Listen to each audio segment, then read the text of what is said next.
When the girl was taking a bath, her grandmother kept pushing on the door. She had no choice but to get up and open the door for her. But the embarrassment didn't stop there. At night, Grandma would hold her tightly when she slept. Even when she went to the toilet in the middle of the night, Grandma would go with her. Even when she ate, she would feed her. Such close contact made the girl feel very uncomfortable. But she didn't stop her grandmother. She knew she was afraid she'd disappear again. 12 years ago, Lucy's father died and her mother remarried. He was left with his grandmother in the countryside. That day, Grandma took Lucy to the market. But just by turning her head, Lucy suddenly disappeared. Grandma panicked and searched the marketplace, but there was no sign of Lucy. For 12 years, Grandma never gave up looking for Lucy. She put up posters all over the city. She even spent all her savings on adverts on milk cartons. But there's still no sign of Lucy. Someone offered to buy her house for double the price, but Grandma kicked them out without saying a word. She was afraid Lucy would come back one day and not be able to find her home. Then came the good news that Lucy, who'd been missing for 12 years, had been found. When she heard the news, she ran to the police station. She learned that Lucy was abducted by her mother to live with her stepfather. But soon after,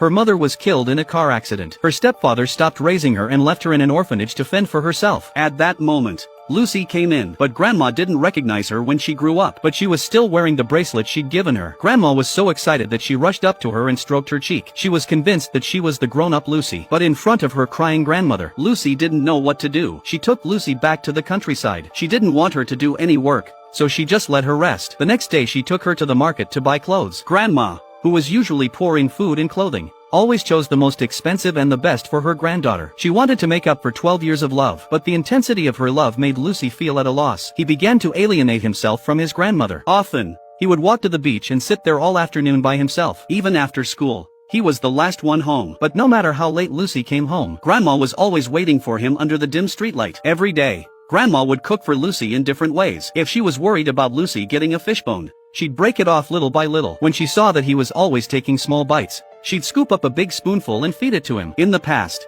she wouldn't sell the old house. Now she's in a hurry to sell it for Lucy's future. In addition to providing for Lucy's needs, Grandma even sends her teacher a bunch of gifts for Lucy's studies. She just hoped that the teacher would pay more attention to her granddaughter. Lucy's eyes turned red when she learnt about it. From being uncomfortable at first to being touched, he began to learn to adapt to his grandmother's love. Every day, he sat with his grandma where she could see him with a hairpin she bought him.